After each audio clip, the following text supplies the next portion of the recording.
یہ وضو کا طریقہ سن لیں ذرا ایک دفعہ. وضو تو سب کو ہی کرنا آتا ہے, لیکن جو صحیح پراپر سنت طریقہ ہے نا اس سے لوگ وضو نہیں کرتے. نماز کا طریقہ تو بڑا لمبا ہے, اب وہ تو پوری کر کے دکھانا پڑے گا نا, تو وہ پھر کسی اور وقت انشاءاللہ. وضو میں جو ہے نا لوگ کیا کرتے ہیں, بہت زیادہ ہو گیا ہے, چھوٹے بچوں کا اور بڑوں کا لحاظ میں نہیں, تھوک ناک وغیرہ کپڑوں میں بدن پہ لگ جائے تو پاک ہوتے ہیں نہ پاک ہوتے ہیں. اگر نماز پڑھنے بلی اگر پاؤں چاٹنا شروع کر دے تو پاک رہے گا, بلی کا جھوٹا پاک ہے. تو کیا ہوا, وضو کا جو طریقہ ہے نا لوگ کیا کرتے ہیں بھجی, نارملی تو سب صحیح کر رہے ہوتے ہیں لیکن جو صحیح سنت طریقہ اس کو فالو نہیں کرتے. طریقہ یہ ہے کہ آپ نے ہاتھ دھونے کے بعد بائیں ہاتھ سے نلکا کھولا, سیدھے ہاتھ میں کیا لیا, پانی لے کے نلکے کو فوراً کیا کر دیا, چلو میں پانی لے کے. لوگ سمجھتے ہیں نلکا کھولنا تو سنت ہے, بند کرنا سنت. ارے بولو نا یار, نہیں تو کلی تو سیدھے ہاتھ سے کرنی ہے نا, تو الٹے ہاتھ سے آپ کیا کر دیں گے نلکا بند. کیونکہ نبی صلی اللہ علیہ وسلم جب لوٹے سے پانی نکالتے تھے تو چلو میں پانی لے کے لوٹے کو سیدھا کر دیتے تھے. یہ نہیں کرتے تھے کہ لوٹے سے لوٹا اسی کیفیت میں اور پانی بہتا چلا جا رہا ہے. تو آپ نے نلکے کو لیفٹ ہاتھ سے کھولا اور چلو میں پانی لیا اور فوراً نلکے کو کیا کر دیا, بہت زور سے بھی بند نہ کریں, اس کا واشر خراب ہو جاتا ہے, بس آرام سے بند کر دیا. کیونکہ وہمی ہوں گے نا, آپ کر کے کرتے رہیں گے, نلکے توڑ دیتے ہیں کہ بھئی ایک قطرہ بھی ضائع ہو گیا تو قیامت کے دن کہیں جہنم میں نہ پھینک دیں ہمیں, اس لیے پورے کوئی نمی بھی نہ آئے, تو تھوڑا سا بند کر دیں, ایک آدھ قطرہ ٹپکنے سے کچھ نہیں ہوتا. یہ لیا آپ نے منہ میں کلی کی, مسواک کی, مسواک نہیں ہے تو انگلی سے دانت صاف کیے, غرارہ بھی کیا اگر روزہ نہیں ہے, ٹھیک ہے. پھر نلکا کھولا, پھر بند کیا, پھر کلی, اس طرح. پھر نلکا کھول کے دائیں ہاتھ میں پانی لیا, ناک میں نرم حصے تک پانی پہنچا کے اچھی طرح ناک کو صاف. اور نلکا پہلے وہ ویسے ہی بند ہو چکا ہے, اب ناک کو اچھی طرح صاف کریں, سامنے والے کا خیال کریں. آئی سامنے تو یہ نہیں ہوتا, وہ ہوتا ہے سامنے, اس کا زیادہ خیال کرنا پڑتا ہے کیونکہ بس زیادہ تفصیل میں نہیں آتا. تو چھوٹی انگلی سے اچھی طرح ناک کو صاف کیا, اس کی رطوبتیں نکالی, ٹھیک ہے. پھر نلکا کھولا, دوبارہ پانی لیا, پھر اسی طرح ناک میں بولو بھائی ڈالا, اور نلکا اسی وقت جب چلو میں پانی بھر گیا نلکا اسی وقت کیا کر دیا. اللہ نے 2 ہاتھ اسی لیے دیے ہیں کہ اس سے نلکا بند کیا جائے اور اس سے کیا کیا جائے. پھر یوں کیا, پھر 3 دفعہ. 6 چلو پانی خرچ ہوا نا, چلو اس کو کہتے ہیں, 6 چلو پانی خرچ ہو گیا. پھر آپ نے کیا کیا, نلکا کھولا لیفٹ ہاتھ سے. جو اصل طریقہ ہے وہ تو یہ ہے, سیدھے ہاتھ میں پانی لے کے نلکا بند کیا اور سیدھے ہاتھ سے پانی پیشانی پہ ڈال کے دونوں ہاتھوں سے پھیلا لیا. 3 دفعہ اس طرح کیا. اس پہ عمل نہیں ہوتا تو پھر اتنا کر لو کہ دونوں ہاتھوں پہ کیا لے لو, نلکا کھول کے پانی لے کے پیشانی پہ ڈالو اور فوراً نلکا کیا کر دو, بند کر دو, اور پھر ہاتھوں سے اچھی طرح اس کو ملو. سمجھ میں نہیں آ رہی بات؟ تو یہ عمل کتنی دفعہ کیا, نلکا ہر دفعہ میں بند ہو رہا ہے. ہمارے یہاں جس ٹائم پہ نلکا کھلتا ہے تو جب تک وضو مکمل نہیں ہو جاتا بند ہونے کا نام نہیں لیتا. 3 دفعہ آپ نے منہ اچھی طرح دھو لیا. داڑھی ہے تو اس میں کیا کر لیا, بڑی داڑھی ہے, میری داڑھی ایسی, میں تو چلو سے پوری داڑھی دھو لیتا ہوں, چھوٹی سی داڑھی ہے, تو داڑھی میں خلال کر لیا آپ نے. اس کے بعد آپ نے بازو کیسے دھونے ہیں, بازو دھونے کا بھی یہ طریقہ ہے. لیفٹ ہاتھ سے چلو میں پانی لیا, جب سیدھے ہاتھ میں پانی آئے گا تو یوں کیا. قرآن میں کیا ہے کہ قمتم بالصلاۃ فاغسلوا وجوہکم وایدیکم الی المرافق, اپنے ہاتھوں کو کوہنیوں تک دھو. بتایا دھونے کا عمل ہاتھ سے شروع ہوگا, ختم کہاں ہوگا, پانی یوں نہیں بہانا, اس طرح بہانا ہے پانی, یہاں سے یوں جائے. اور اس میں فائدہ یہ ہوتا ہے کہ بالوں کا جو رخ ہے نا نیچے کی طرف ہوتا ہے, جب پانی اپوزٹ سائڈ میں جاتا ہے تو اسکن اچھی طرح گیلی ہو جاتی ہے. سمجھ رہے ہو؟ تو آپ نے یوں لیا اور ہاتھ سے اچھی طرح ملا. اس ملنے پہ زیادہ زور لگانا ہے, ہم پانی پہ زیادہ زور لگا رہے ہیں. پھر یہ بھی ہو سکتا ہے کہ دونوں ہاتھوں سے لو, دونوں ہاتھوں سے نلکا کھول کے دونوں ہاتھوں سے پانی لے کے, کیونکہ اس میں زیادہ پانی آ جاتا ہے, تو پانی لے کے آپ نے لیفٹ ہاتھ کو بھی یوں کیا نا تاکہ یہ پانی بھی ادھر ٹرانسفر ہو اور یوں چلا جائے. اس طرح سے آپ نے دوسری دفعہ دھو لیا اور نلکا کیا کر دیا, بند. پھر تیسری دفعہ بھی ایسا ہی کیا. یہ جو ہوتا ہے نا یوں کر کے رگڑے لگا رہے ہیں نلکے کے نیچے, یہ نہیں ہوتا, یہ سنت طریقہ نہیں ہے. نبی جس برتن سے وضو کرتے تھے تو اس طرح چلو میں پانی لے کے اس طرح وضو کیا کرتے تھے, غسل اسی طرح ہو جاتا تھا. تو اب پھر لیفٹ میں بھی ایسے ہی ہے, لیفٹ میں پانی ڈالا اور سیدھے ہاتھ سے سہارا لے کے کیا کیا, دونوں ہاتھوں کا پانی ادھر آیا, ایک دفعہ دھل گیا, اچھی طرح مسئلے کونیوں تک پہنچ جاتا ہے, اور پریکٹس کے بعد تو بہت اچھا ہو جاتا ہے. اس کے بعد آپ نے کیا کیا, سر کے بالوں کا مسا. سر کے بالوں میں جو یہ طریقہ کچھ بھی نہیں ہے, کہیں بھی ثابت نہیں ہے. سیدھا سیدھا آپ نے ہاتھ گیلے کیے, پیچھے لے گئے. ایک حدیث میں صرف یہاں تک آتا ہے, ایک حدیث میں واپس لانا بھی. تو دونوں طریقے ہیں مسا کے, صرف پیچھے لے جاؤ یا پیچھے لے جا کے پورے سر پہ ایسے ہاتھ پھیر لیا, کیا ہو گیا سر کا مسا. پھر انگلیوں کا, کانوں کا, الاذنان من الراس, حدیث میں آتا ہے کان کس میں سے ہیں, سر میں سے. کیا مطلب, اس کے لیے نیا پانی لینے کی ضرورت نہیں ہے. کان کا مسا کیا اور کانوں کی لو کا مسا کیا. گردن کا مسا بہت اختلاف ہے اس میں. احناف کے ہاں سنت, احناف بھی نہیں کہتے, افضل ہے, بہتر ہے. سنت کے لیے جتنی مضبوط دلیل ہونی چاہیے وہ گردن کے مسا پہ نہیں ہے, اس لیے احناف کا بھی فتویٰ یہی ہے کہ بہتر ہے کر لو, سنت نہیں, زیادہ زیادہ اس کو مستحب کہا جائے گا. تو گردن کا مسا کر لیں تو بھی ٹھیک ہے, نہیں کریں بولو بھائی ٹھیک. لیکن یہ جو یہاں کا مسا نہیں ہوتا, بعض لوگ پوری گردن کو یوں کر کے لا رہے ہوتے ہیں, ایسا نہیں ہے. تو گردن کا مسا یہ جو یہاں سے کیا جاتا ہے, یہ پچھلے جانب سے ہمارے حضرت اس کے قائل نہیں تھے. وہ کہتے تھے مسا جہاں بھی شریعت میں ملتا ہے یہاں سے ملتا ہے. تو ان کی رائے یہی تھی کہ اگر گردن کا مسا کرنا ہے تو گدی, گردن نہیں گدی کا مسا یہاں سے کر لیں. لیکن یہ کوئی نہ سنت مؤکدہ ہے نہ کوئی زیادہ تاکید ہے اس کی, کوئی کرے ٹھیک ہے, نہیں کرے تو بھی ٹھیک. تو اس کے بعد اس لیے کہ بہت سے لوگ اس کے قائل نہیں ہیں تو ان سے بحث نہ کریں, ٹھیک ہے نا. بہت سے لوگ نہیں کرتے گردن کا مسا, بہت سے علماء فقہا اس کے قائل نہیں ہیں. اس کے بعد آپ نے پاؤں دھونا ہے. تو پاؤں میں بھی یہ کہ قرآن نے کیا کہا کہ الل کعبین, انگلیوں سے شروع ہوگا اور ٹخنوں تک پانی جائے گا. تو انگلیاں رکھیں نلکے کے نیچے اور لیفٹ ہاتھ سے اس کو اچھی طرح کیا کریں, دھوئیں, اور انگلیوں کا خلال بھی کریں. بہت چند سیکنڈ میں ہو جاتا ہے یہ کام. اور پھر نلکا بند کر دیں. پھر دوسرا پاؤں سیدھے ہاتھ سے نلکا کھولا, سیدھا ہاتھ نلکے پہ رکھیں اور الٹے ہاتھ سے پاؤں دھوتے رہیں. جیسے ہی دھل جائے تو میرا خیال ہے ایک مگا پانی بمشکل استعمال ہوتا ہے, ایک مگا جو ہوتا ہے نا نہانے والا. لیکن آج اگر جو لوگ وضو کر رہے ہیں نا, ان کا پانی اگر آپ دیکھ لو تو بالٹیوں کی بالٹیاں خرچ کر رہے ہوتے ہیں. اور معذرت کے ساتھ کم بختوں کا وضو پھر بھی نہیں, پھر بھی ان کو شک ہوتا ہے کہیں کوئی جگہ خشک نہ رہے. تو وہمی نہ بنے, اس طریقے سے وضو کریں, یہ سنت طریقہ ہے.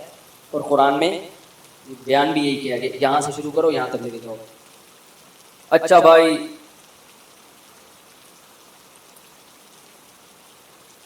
شادی کا سنت طریقہ, نکاح سنت طریقے سے کیسے کریں. محمد ایاز خان, بہت دفعہ یہ سوال پوچھا جا چکا ہے, بہت دفعہ اس کا جواب دے چکا ہوں. ایاز خان آپ وہ پرانے کلپ دیکھ لیں. بہرحال دوبارہ بتا دیتا ہوں مختصراً کہ جلدی کر لیں شادی, اور کیا بہت لیٹ ہو گئے ہیں آپ, اب آس کر لیں بس. پہلا سنت طریقہ تو یہ. دوسرا یہ کہ جہیز نہ لیں. تیسری بات یہ کہ بارات کو نہ بلائیں. لڑکی والوں کی طرف سے کھانا وانا نہیں ہوتا, یعنی بارات میں نہ جائیں, بلکہ لڑکی والوں کو بولیں کہ مسجد میں نکاح پڑھاؤ, 4-6 آدمی اپنی طرف سے لے آؤ اور نکاح پڑھا کے پتلی گلی سے واپس نکل جاؤ. اور شام کو دلہن یا تو خود پہنچا دو یا ہم آ کے اس کو تمیز سے اپنے ساتھ گاڑی میں بٹھا کے لے جائیں گے. ہماری طرف سے 2-4 افراد آئیں گے اور 2-4 خواتین ہوں گی, ان کے لیے چائے پانی کا انتظام ہو جائے تو کوئی حرج نہیں ہے. کھانے کا ٹائم ہے تو کھانا بھی کھا سکتے ہیں. وہ بارات نہیں ہوگی, وہ چند افراد ہوں گے, اور دلہن کو اٹھا کے یہاں سے وہاں کر دیں.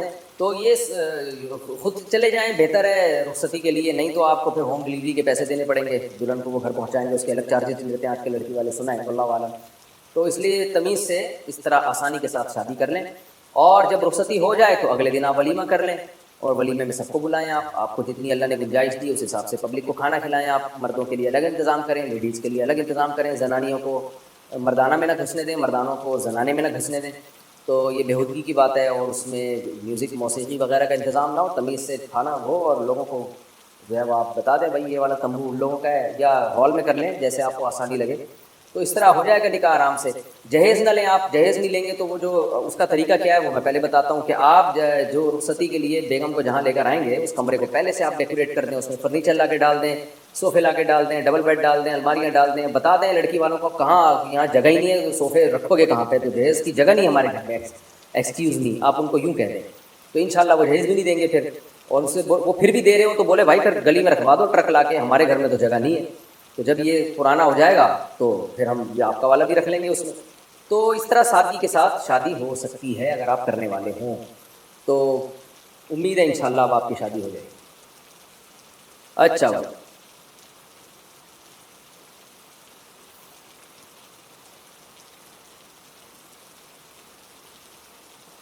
وضو کے بعد اعضاء کو پوچھنا، کیا وضو کرنے کے بعد اعضاء کو پوچھنا چاہیے یا نہیں؟ پوچھنا چاہیے، پوچھنا چاہیے۔ یہ کس طرح سے لکھا تھا؟ ایک شعر یاد آ رہا ہے، بلال انصاری نے یہ سوال پوچھا ہے انڈیا سے، شعر یاد آ رہا ہے پہنچنے سے۔ ہم نے 9 کلاس میں تھے تو ہمارے ٹیچر نے شعر سنایا تھا، ان کے دستے نازک کے لیے بھیجی تھی جو پوچھی، خبر پہنچی تو یہ پہنچی کہ پوچھی نہیں پہنچی۔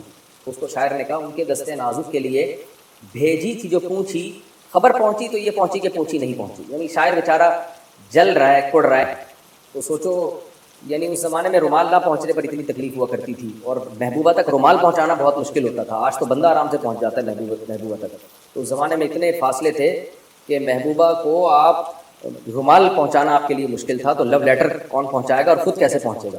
اور آج محبوبہ پہلے پہنچے گی ہوتی ہے، بندہ لیٹ پہنچ رہا ہوتا ہے، یہ حالات ہو چکے ہیں۔ کیا وضو کے بعد اعضاء کو پوچھنا چاہیے یا نہیں پوچھنا چاہیے؟ دونوں طریقے حدیث سے ثابت ہیں، پوچھنا بھی ثابت ہے اور نہ پوچھنا بھی ثابت ہے۔ تو بعض علماء کہتے ہیں نہ پوچھنا زیادہ بہتر ہے، اس میں وضو کے آثار دیر تک رہتے ہیں، یعنی وضو کی تازگی زیادہ دیر تک رہتی ہے، لیکن جائز ہے۔ بہرحال الجھن ہوتی ہے بعض دفعہ، نماز میں دل نہیں لگتا، پانی ٹپک رہا ہوتا ہے، تو پوچھ بھی سکتے ہیں، کوئی اتنا بڑا ایشو نہیں ہے۔ اللہ نے ہمیں اتنی ساری نعمتیں دی ہیں، تو اللہ کو اس سے بھی چسکی نہیں ہے کہ آپ میلبرن میں رہتے ہیں، سڈنی میں رہتے ہیں، پاکستان میں رہتے ہیں، بنگلہ دیش میں رہتے ہیں، آپ ایک اچھے ڈاکٹر ہیں، اچھے انجینئر ہیں، اللہ کو اس سے کوئی دلچسپی نہیں۔ اللہ کو اس سے دلچسپی ہے کہ تم نے مجھے یاد رکھا ہوا ہے اور میرے احکام کو فالو کر رہے ہو یا نہیں۔ آپ کہہ سکتے ہیں کہ پھر ہم چھوڑ دیتے ہیں سارے کام جو ہم جس سلسلے میں ہم آئے ہیں، چھوڑنے کی ضرورت نہیں ہے۔ یہ اسلام کا حسن اور اسلام کی خوبی ہے۔ اسلام آپ سے دنیا چھڑاتا نہیں ہے، بلکہ آپ کو اسلام دنیا میں ترقی کا حکم دیتا ہے، لیکن نیت ٹھیک کرنے کے ساتھ۔ آپ اگر ڈاکٹر بن رہے ہیں تو آپ کی ایک نیت پیسہ کمانا ہو سکتا ہے، آپ نیت ٹھیک کر لیں کہ میں پیسہ بھی کماؤں گا اور انسانوں کی خدمت بھی کروں گا۔ رہبانیت سے نبی صلی اللہ علیہ وسلم نے منع کیا، لا رہبانیت فی الاسلام، فرمایا اسلام میں رہبانیت کی۔ آپ کسی بھی طرح سے بزنس کر کے پیسہ کماتے ہو، آپ پیسہ کمانا چھوڑو نہیں۔ نبی صلی اللہ علیہ وسلم نے فرمایا ایماندار تاجر قیامت کے دن پیغمبروں کے ساتھ ہوگا۔ المؤمن القوی احب الی اللہ من المؤمن الضعیف، طاقتور مومن اللہ کو کمزور سے زیادہ محبوب ہے۔ اس میں جسمانی طاقت بھی ہے، اس میں سائنس اور ٹیکنالوجی کی طاقت بھی ہے، اس میں اکنامیکلی مضبوط ہونے کی طاقت بھی ہے۔ آج اگر ہمارا کنٹری پاکستان پاورفل ہوتا تو ہم لوگوں کی آنکھوں میں آنکھیں ڈال کے بات کر رہے ہو۔ اصل مجھے ایک حدیث یاد آتی ہے، نبی صلی اللہ علیہ وسلم کے پاس ایک صحابی آئے کچھ مانگنے کے لیے، آپ نے ان کو حکم دیا کہ جاؤ کلاڑی لے کے جنگل سے لکڑیاں کاٹو۔ تو انہوں نے کلاڑی لے کے جنگل سے لکڑیاں کاٹ کے بیچنا شروع کیا، تو بہت سارا پیسہ کما لیا انہوں نے۔ تو ہمارے نبی کو ایک امتی کا بھیک مانگنا پسند نہیں تھا، آپ نے ان کو اس طرح سے پیسے کمانے کی ترغیب دی۔ تو آپ بتاؤ اس پیغمبر کو کسی قوم کا، کسی نیشن کا، کسی کنٹری کا جو اسلام کے نام پہ بنا تھا، اس قوم کا بھیک مانگنا کیسے پسند آئے گا کہ جو ہر تھوڑے دنوں کے بعد کشکول لے کے IMF سے قرضے مانگ رہے ہیں۔ تو ہم جس دلدل میں دھستے چلے جا رہے ہیں، وہ تعلیم میں بھی پیچھے، بزنس میں بھی ہم پیچھے، تو ہمیں ان دونوں چیزوں میں آگے نکلنا ہے۔ یہ ہمارے مذہب کا حکم ہے، لیکن اللہ کے قانون کو فالو کرتے ہوئے آپ تجارت کر سکتے ہیں، شراب کا بزنس نہیں کر سکتے۔ بزنس کر سکتے ہیں، آپ جھوٹ نہیں بول سکتے اس بزنس میں، آپ سودی لین دین نہیں کر سکتے، آپ جوا اور سٹے کا بزنس نہیں کر سکتے۔ آج کل بلاک چین کے نام سے بڑا بزنس ہو رہا ہے، سب اس میں لگے ہوئے ہیں۔ شریعت میں جائز نہیں ہے بزنس، اسلام نے آپ کو ضابطے دیے کہ یہ حلال ہے یہ حرام ہے۔ کوئی چیز مارکیٹ میں بیچنی ہے، اسی طرح جو قیمت لگاؤ، یہ کیا کہ 5 آدمی نے خرید لیا، ان کا پیسہ بھی ملے گا، وہ 5 آدمی 5 کو پہنا دیں گے، وہ پہنائیں گے، وہ بیچیں گے تھوڑی، وہ اسی لالچ میں خریدے گا میں آگے 5 کو پہناؤں، وہ پہنائے کہ پیسے، یہ تو غلط غیر اخلاقی طریقے ہیں دولت کمانے کے۔ سیدھا اپنی چیز بیچو بھائی، اتنے کی ہے، لینا ہے لو، نہیں تو بدلی گلی سے ریٹیل لو۔ یہ کیا بات ہے کہ تو آگے بیچے گا تو آدمی کو کمیشن بھی مجھے ملے گا۔ تو ڈراپ شپنگ میں بھی بہت سے کچھ طریقے جائز ہیں، کچھ ناجائز طریقے ہیں۔ اچھا آج کل ہر آدمی مفتی بنا ہوا ہے، یوٹیوب پہ آ کے جو ہے نا وہ کوئی اس کا لینا دینا نہیں فن افتہ سے، مفتی تو باقاعدہ ایک فن ہے بھائی, وہ ایک علم ہے جس کو پراپر وے میں حاصل کر کے انسان مسائل کا جواب دینے کا حق بنتا ہے. یہ تھوڑی کہ ہر آدمی ہر طرح کے مسائل بتا رہے ہیں. تاجب نے بتایا کہ ڈراپ شپنگ ہے جو مولوی لوگ کہتے ہیں قبضے سے پہلے چیز بیچنا جائز نہیں ہے, یہ مولویوں کی بنائی ہوئی باتیں ہیں اور اوٹ پٹانگ باتیں کرنا شروع کر دی اس کو. آگے پہلے زمانے میں قبضہ کرنا اس لیے ضروری تھا کہ بھائی وہ دھوکے کا خطرہ تھا, اب دھوکے کا خطرہ نہیں ہے بھائی. قبضہ کا دھوکے کی وجہ سے نہیں ہے, قبضے کا خطرہ اس لیے کہ جس چیز کا آپ رسک نہیں لیتے نا, رسک آپ کے زمان میں نہیں آتی, آپ پروفٹ بھی نہیں لے سکتے. وسیم بھائی کے پاس موبائل رکھا ہوا ہے, آپ نے وسیم بھائی سے خریدا, آپ نے قبضے میں لیے بغیر آگے بیچ دیا, تو قبضہ جب تک نہیں لوگے تو رسک ٹرانسفر, اب اگر وہ ہلاک ہو جاتے تو نقصان تو وسیم بھائی کا ہے کیونکہ ان کے قبضے میں. جب آپ کی جیب میں آئے گا, آپ چور چھین کے ڈاکو چھین کے چلا گیا تو کس کا نقصان ہے؟ آپ کا نقصان ہے. شریعت کہتی چند سیکنڈ کے لیے رسک لینا پڑے گا, اس کے بعد آپ اس پہ نفع کماؤ. یہ جو پیسے کی صحیح سرکولیشن کے لیے, تاکہ لوگ پیسہ جو ہے نا نیچرل طریقے سے سرکولیٹ کرے, اس کے لیے اسلام نے کچھ پابندیاں لگائی ہیں. تو غیر مسلموں کے اپنے اصول ہیں, اسلام کے اپنے اصول ہیں, تو آپ کو اسلام کے اصولوں کو فالو بولتے کہ میری بھائی کرنا پڑے گا. آپ کو وراثت شریعت کے مطابق تقسیم کرنی پڑے گی. تو ہر چیز میں اسلام نے ہمیں گائیڈنس دی ہے. اسلام کی خوبی ہے کہ اس نے ہمیں کسی بھی معاملے میں یتیم اور لاوارث نہیں جانا. تو اب میں جلدی سے بات کو سمیٹتا ہوں. تو میں وہاں سے لے کے چلا تھا کہ اینٹیوں کو جھانکنا تاکنا نہیں, اس پہ آپ کو غصہ آ گیا تھا اور آپ نے کہا نماز کے ٹائم پہ آواز یہ نا بہت غصہ آیا. تو اللہ میاں نے یہ کیونکہ بہت کامن ہو رہا ہے, زنا سوسائٹی میں بہت تیزی سے پھیل رہا ہے. دیکھو بھائی جوانی ہمیشہ نہیں رہتی, یہ زنا کے چسکے یہ تھوڑے دن ہوتے ہیں, جب بوڑھے ہو جاؤ گے نا تو یہ خود ویسی چھو لے گی ساری. اس سے پہلے جوانی میں چھوڑ دو تو ثواب نہیں. گھر والوں کو ٹائم دو. دیکھو یہاں آپ کو اپنے گھر والوں کو زیادہ ٹائم دینا پڑے گا کیونکہ یہاں چاروں طرف ماحول کفر کا ماحول ہے. تو آپ کو یہاں میں مجھے یہ جن کے یہاں میں ٹھہرا ہو اتنے اچھا لگا, کہتے ہیں میں جہاں بھی تفریح کے جاتا ہوں اپنے گھر والوں کو, بچوں کو اور گھر والوں کو لے کے جاتا ہوں. ایسا زبردست انہوں نے نظام گھر میں بنایا ہوا, تو ٹائم دینا پڑے گا. اگر آپ نے ٹائم نہیں دیا تو آپ کے گھر والے آپ کے ہو سکتے ہیں دین سے دور نکل جائیں. یہاں خاتون کو اپنے بچوں کی تربیت کرنی پڑے گی, وہاں سے زیادہ کرنی پڑے گی. حضرت ڈاکٹر عبدالحی صاحب رحمہ اللہ تعالیٰ امریکہ کے سفر پہ گئے تھے. انہوں نے وہاں بیان میں کہا, ڈاکٹر عبدالحی صاحب تھے یا مولانا عاشق الہی صاحب تھے, مجھے نام بھول گیا ہوں. انہوں نے کہا کہ دیکھو تم لوگ یہاں پر ہو نا, تمہاری مجھے یقین ہے کہ تم اسلام پر تمہاری گھاٹ ہوگی, مجھے یقین ہے کیونکہ تم آئے ہو علماء کو سننے کے لیے, اس مطلب تمہیں اسلام سے تجسوی ہے. تمہاری جو اولاد ہوگی اس کے بارے میں مجھے کنفرم نہیں ہے. بہت سے اسلام پر ہوں گے, بہت سے اسلام چھوڑ چکے ہوں, لیکن آگے جو اس کی اولاد ہوگی اس کے بارے میں کنفرم بتا کے جا رہا ہوں وہ اسلام چھوڑ چکے ہیں. اور جس زمانے انہوں نے بات کہی تھی نا تو ان کی اولادوں کی اولادیں مرتد ہو چکی ہیں. وہی میں نے آپ سے عرض کیا کہ ہماری نظر میں سب سے زیادہ ویلیو کس چیز کی ہونی چاہیے؟ ایمان. دنیا میں آئے جس کے لیے ہیں تو ہم کیسے چھوڑ سکتے ہیں اس کو؟ تو ایک بات تو یہ, اپنا ایمان سے اور اسلام سے رشتہ جوڑنے کے لیے آپ کو زیادہ اسٹرگل کرنی پڑے گی, محنت آپ کو زیادہ کرنی پڑے گی. تو اس کے لیے آپ نے کیا کرنا ہے؟ خاص طور پہ خواتین سے میں گزارش کروں گا, بھائی اپنے پردے سے دستبردار. آسٹریلین گورنمنٹ کا آپ میں بھی شکر گزار ہوں, آپ بھی شکر گزار ہے, میں مسلم کمیونٹی کی طرف سے شکر گزار ہوں. دنیا میں بہت سارے غیر مسلم ممالک میں خواتین کو چہرے کے پردے پر پابندی لگا, لیکن آسٹریلین گورنمنٹ یہاں خواتین کے چہرے کے پردے پر کوئی پابندی الحمدللہ نہیں گئی, بلکہ اس کو اچھا سمجھتے ہیں اگر کوئی خاتون پردہ کرتی ہے. ہمارے دوست نے بتایا میری وائف کو نیشنلٹی ملی ہے, فل پردے میں تھی وہ اور مکمل چہرہ بھی ڈھکا ہوا تھا, گورے نے ہاتھ تک نہیں ملایا, ایسے ہی کر کے چکا ہے. اور جو ہے نا انہیں احترامن کہ بھئی ایک عورت پردہ کرتی ہے, ہاتھ ہی ملانا چاہتا ہے. تو یہ لوگ جب آپ کو رسپیکٹ دے رہے ہیں, نبی صلی اللہ علیہ وسلم نے فرمایا فَلَّمْ يَشْكُرِ اللَّهَ لَمْ يَشْكُرِ اللَّهَ, جو لوگوں کا شکریہ ادا نہیں کرتا وہ اللہ کا شکر بھی ادا نہیں کرتا. غیر مسلم ریاست ہے لیکن اس ریاست کے آپ پر احسانات. یہاں آپ کو نماز پڑھنے کی اجازت ہے, یہاں آپ کوئی خاتون پردہ کرنا چاہیں ان کو پردہ کرنے کی اجازت. یہاں میں نے بڑے بڑے انجینئر دیکھے جن کی پوری کتنی لمبی لمبی داڑھی ہے, خیر ہم داڑھی رکھ کے جو سب کام یہاں کر سکتے ہیں, ہمیں کوئی رکاوٹ نہیں. ہم نماز کا ٹائم مانگے ہمیں نماز کا ٹائم مل جاتا ہے. نبی صلی اللہ علیہ وسلم کے دور میں دو قسم کے غیر مسلم تھے, کچھ ایسے تھے جو اسلام میں رکاوٹ تھے, کچھ ایسے تھے جو اسلام میں رکاوٹ نہیں تھے. میں دونوں کی مثالیں نہیں تھی. نجاشی عیسائی بادشاہ تھا, کرسچن ریاست تھی, عیسائیت ایک عیسائی ریاست تھی, غیر مسلم تھے, وہ ایمان نہیں لے کر آئے. نبی صلی اللہ علیہ وسلم کے اصحاب پر جب ظلم شروع ہوا تو آپ کو پتا چلا بھائی افریقہ میں حبشہ میں ایک بادشاہ ہے غیر مسلم, لیکن اس کے دل میں انسانیت ہے, وہ مظلوموں کی مدد کرتا ہے. تو آپ صلی اللہ علیہ وسلم نے حضرت عبداللہ بن مسعود, حضرت جعفر طیار کو غیر مسلم اسٹیٹ کر دیا کہ بھئی مکہ میں تم محفوظ نہیں ہو تو تم کہاں جاؤ؟ نجاشی کے پاس. نجاشی نے ان کو پناہ بھی دی اور بہت سارے گفٹ دے کے بھی نبی صلی اللہ علیہ وسلم کی خدمت میں کیا. اور ہرقل بھی تھا. تو ہر طرح کے بادشاہ پہلے بھی تھے، آج بھی ہیں. تو جو غیر مسلم ریاستیں مسلمانوں کو آزادی دے دی ہیں، آپ کے رمضان میں آپ روزے رکھ رہے ہو، یہاں پہ آپ تراویح پڑھ رہے ہو، یہاں پہ آپ کے مدرسے کھلے ہوئے ہیں، آپ کے اسلامک اسکول کھلے ہوئے ہیں، تو ان غیر مسلم اسٹیٹ کا آپ پر حق ہے، آپ پر ان کا شکر ادا کرنا. بولو بھائی جو یہ اپنے قول سے بھی اپنے عمل سے بھی.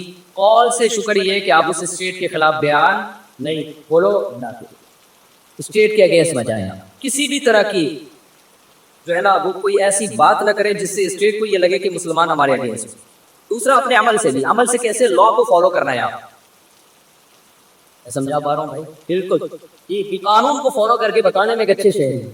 آپ نے ہمیں اگر نیشنلٹی دی ہے، آپ نے اگر ہمیں یہاں رہنے کی جگہ دی ہے، تو آپ خوش ہوں گے کہ انسان کے بچوں کو ہم نے یہاں رہنے کے لیے ایسا کام نہ کرے ہو کہ یار کس قسم کے لوگوں کو ہم نے یہاں. مجھے کسی بتایا پہلے آسٹریلین گورنمنٹ جو ہے نا وہ بچہ پیدا ہونے پر ٹھیک ٹھاک پیسے دیتی ہے. ہاں اس کا نتیجہ یہ نکلا کہ کچھ ایسے لوگوں نے اسپیڈ بڑھا دی جو